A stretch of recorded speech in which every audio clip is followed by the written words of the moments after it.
What's up, my YouTube friends? As usual, we have a kitten in the building. Kitten, sit down.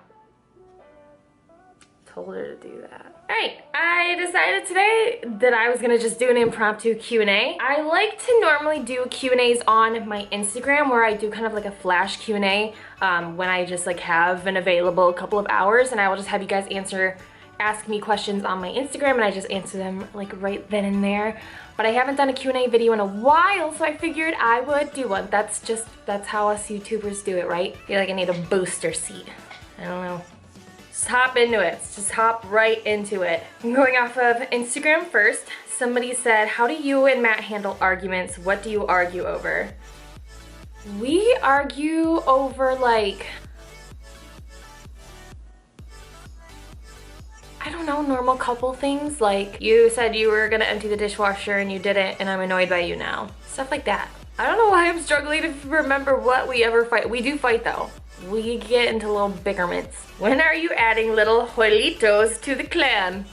Y'all, I've been hitting with the baby bug. What do they call that? It's like a baby bug, but they call it something. I don't know. I just want a baby so bad. I think it's because yesterday I visited with my older sister and I got to play with her 17-month-old baby. So that hit me in the feels, you know? And then today I found out that one of my childhood best friends is pregnant, and I'm over here like, why don't I have a baby? All I have is that. I just have that. Pretty much all my life I was terrified of children and having children, and then it's just been in the last like 6 to 12 months that I'm like, I want 47 of them. So we'll see. Maybe in 2017? Maybe? Pregnancy kind of freaks me out though, let's just be real. Tell us more about your school program. What kind of degree is it? How long is your program? When will you graduate? Okay, so here's a fun fact. I'm pretty sure my school is unaccredited. That's right, I will not leave with any degree. What the school is a ministry school. So at the end of, it's a 2-year program, and I already did 1 year back in 2012, so I'm in my 2nd year now. At the end of 2 years, as long as the pastor doesn't think you're crazy, there's like more stipulations than that, but that's like the bottom line, I think. You can get ordained and licensed as a minister. So that's like, I guess technically what the end goal is for most people, is to become like an ordained minister. I'm in school until the end of April, and then I will graduate. And what are your plans with your degree after you graduate? I don't really know. I honestly don't really know exactly what I'm gonna do with it. I don't necessarily plan to like launch into ministry right away, but also I like just have no idea. So maybe that, something like that will happen, but I don't see myself stopping what I'm doing currently. Like, I don't see myself stopping the YouTube stuff. I don't see myself stopping my fitness business. In fact, I very much believe that the fitness stuff that I do and the social media stuff that I do will be a part of Matt and I's ministry in the future. I really believe that. What's your favorite cheat meal? If you're a true friend or follower of mine, you already know. I gave you 2 hints. It's covered in cheese and it's nachos. I love nachos. Although I will say in the last year, I've had more nachos than I feel like is even humanly possible for a lot of people. So like the draw to nachos is kind of like falling away a little bit. So I guess, I don't know, you guys, like I eat pretty good. So like I get to indulge often enough to where like no cheat meal food is really that enticing to me anymore. So I like am struggling to come up with anything other than like, let's just break it down to the bare bones. I like cheese. I like bread. I like bread turned into things like tortilla chips. And yeah. Okay, really, how hard is the struggle to balance work, school, and the gym, then to have energy to clean the house, hang out with Matt, or have lunch with a friend?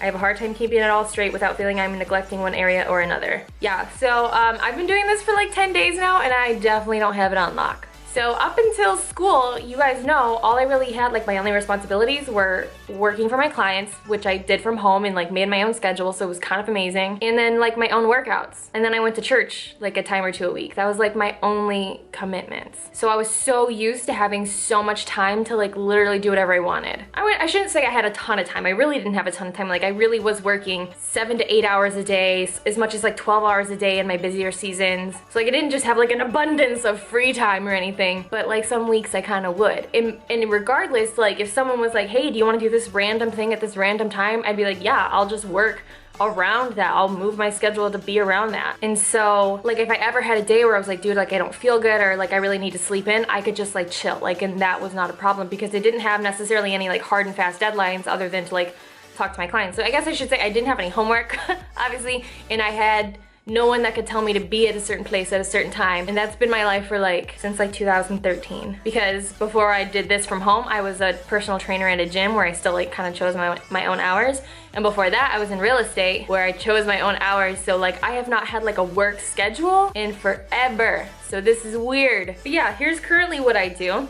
I have figured out like what are the things in my life that I care about the most that I cannot sacrifice.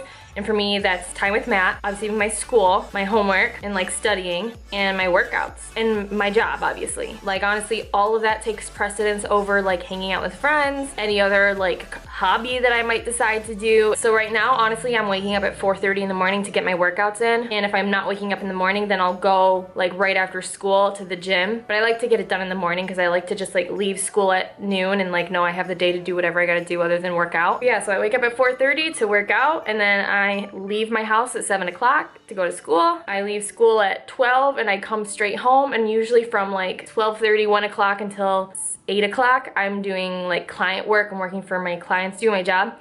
And then after that, Matt comes home at 8 o'clock now, and hopefully I've found some time to study in between then, but if not, then I'm studying, and Matt and I are not really having a lot of time together. But that's also, we recently changed our schedule around so that we do have at least one day a week off together.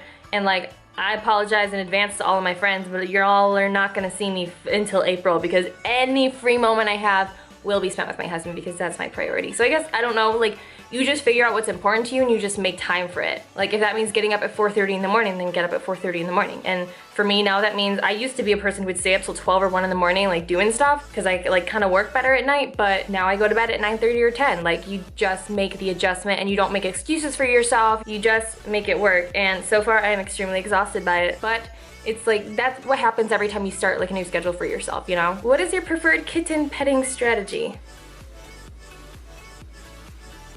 How do you know when your metabolism has been damaged? I'm gonna just say that 99% of the people in the world who think their metabolism is damaged don't actually have damaged metabolisms. I feel like there's been a lot of misinformation about metabolic damage put out on social media, and everyone thinks that like if you have to eat less than 1,600 calories or 1,500 calories a day that you have metabolic damage. Relax. True metabolic damage would be like if you're eating 800 calories a day for like weeks straight without ever having a single cheat meal, and you're working out super hard every day a week for months and you don't lose any weight, then maybe it's possible you have metabolic damage. But like for the average person, if you have to get down to like 1,400 calories in order to see weight loss, that's not metabolic damage.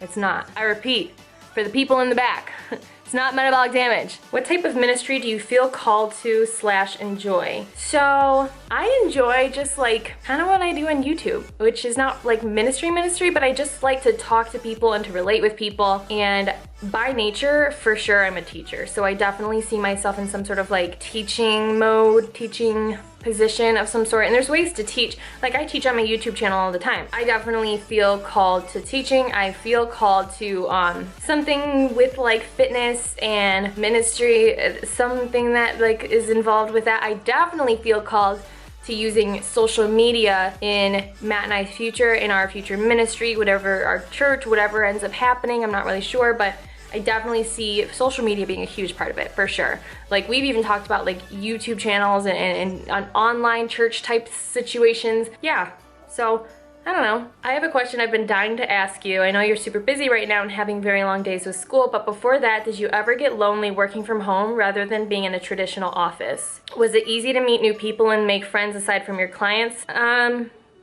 I don't think I actually have the capability of feeling lonely. Like as weird as that sounds, like I love being alone. Like I love it, I crave it. Like even though I was, for the last year and a half, I've been working from home by myself for like 8 hours a day all the time, I loved it. I never got sick of it. Like if Matt said he had to work late, like as much as I would be sad because I miss him, I would be like, I love being alone. So I think I'm cut out for what I do. I don't mind being alone. I never feel lonely. When it comes to making friends, honestly, most of the friends that I have that are in person are friends that I met like at my gym or in like the local bodybuilding community. I don't have a ton of in-person friends just because I don't really have a lot of time to do stuff. And this is gonna sound like super cocky and terrible, but I don't really have a very large need for friends. Don't shoot me, I know, that's like a really awful thing to say. But like I have like, you know, I just feel like I have all the friends that I need. I don't know. I guess I just am not a very social person, so I don't feel like I'm missing out on anything. I like don't really desire to meet new people. I feel like I'm just literally digging myself in a really bad hole with this question, so I'm gonna just pass on that.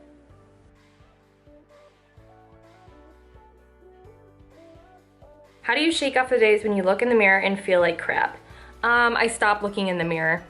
Literally, and I tell this to my clients, if there's anything that like triggers in your mind to make you feel bad about yourself, whether it's looking at yourself in a bathing suit or it's looking at yourself too closely on a day where you're feeling bloated or fat or whatever, then stop. Like if I'm ever having a day where I feel super bloated and like unattractive and whatever, I'm just like not gonna go buy mirrors. If I don't see myself, then I'm not thinking about it and it's not a problem. I think people get really deep about this and they're like, you have to like have this soul-searching experience in order to like get over your insecurities. And I'm like, you're gonna be insecure some days. Like that just happens. It doesn't mean you're a bad person. It doesn't mean that there's something wrong with you. It just means that you feel fat sometimes. And when I feel fat, I just don't look at myself in the mirror, because if I do, I'm just gonna stare at stuff I don't like. I'm gonna be like, that's chubby, that's jiggly. When did that get so fat? So like, it's not that deep, guys. If you have bad days, don't dwell on the stuff you don't like about yourself. Just walk away, get distracted. And if it's so much deeper for you than that, to where like even if you don't look in the mirror and you still can't stop thinking about it, that to me is when there might be like a little bit deeper of an issue that you really need to like get resolved. And maybe it's just that like I don't really struggle with body insecurity that much anymore, so maybe I just can't relate, and maybe what I'm saying is like not applicable to anybody who isn't me. But like, I don't know, I think I said to a client today, like when you have bad days, like avoid the mirror. Like stop dwelling on the stuff you don't like, stop picking yourself apart, and like go out and do something that you enjoy, and remind yourself that like there's so much life out there that you can do and enjoy that literally has zero dependency on what you look like or how big you are. So just do that and know that you're sexy.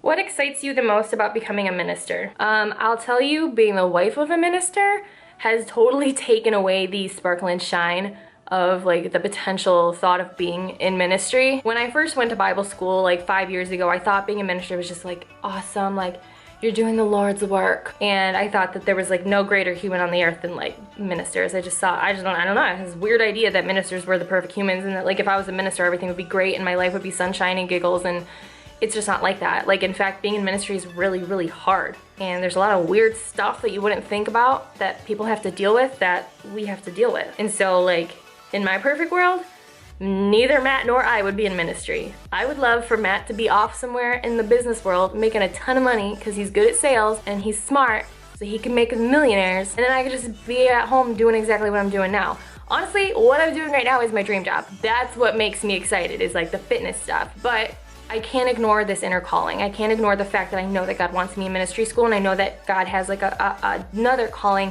and another phase of life that he wants Matt and I to step into, so it's just something that I can't ignore. And if you're not a Christian, that may not make sense to you. The world is so like, you should just do what makes you happy. You should just do what you feel like doing, but as a Christian, you know that you don't just do what you feel like doing. You don't only do what serves your happiness. There's a higher calling. There's something that's more important than your personal happiness, and that's God's will, in my opinion, as a Christian. So that's what the ministry thing is all about, honestly. It's not that ministry sounds exciting and glamorous to me, because it's not, and that's kind of why I struggled with going back to school, is it just wasn't necessarily what I wanted to do, but here we are. Someone asked, are you planning to compete again? Have you ever thought about competing in another federation? It's really hard for me to say never, but I don't know. I always thought that I was like an NPC ride or die fan. Like I thought that NPC was just what I loved. I loved the Federation, I love how they ran it.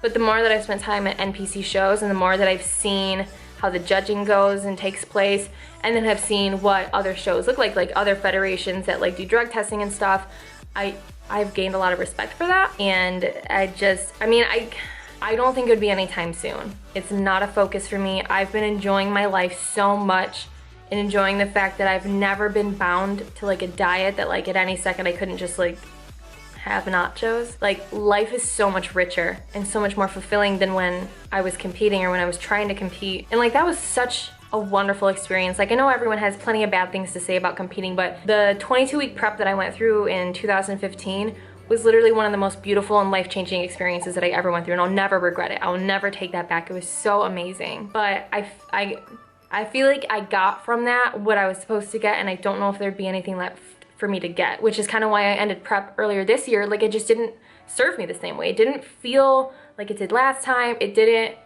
feel like, yeah, like this is what I want to do, man. It just, and I also just like cannot get away from the fact that it's not healthy. So yes, I always get closer to the camera as I go along in these videos. I'm gonna back up. All right, that's all the questions I'm gonna answer because my camera's overheating and my feet hurt because I'm sitting on them.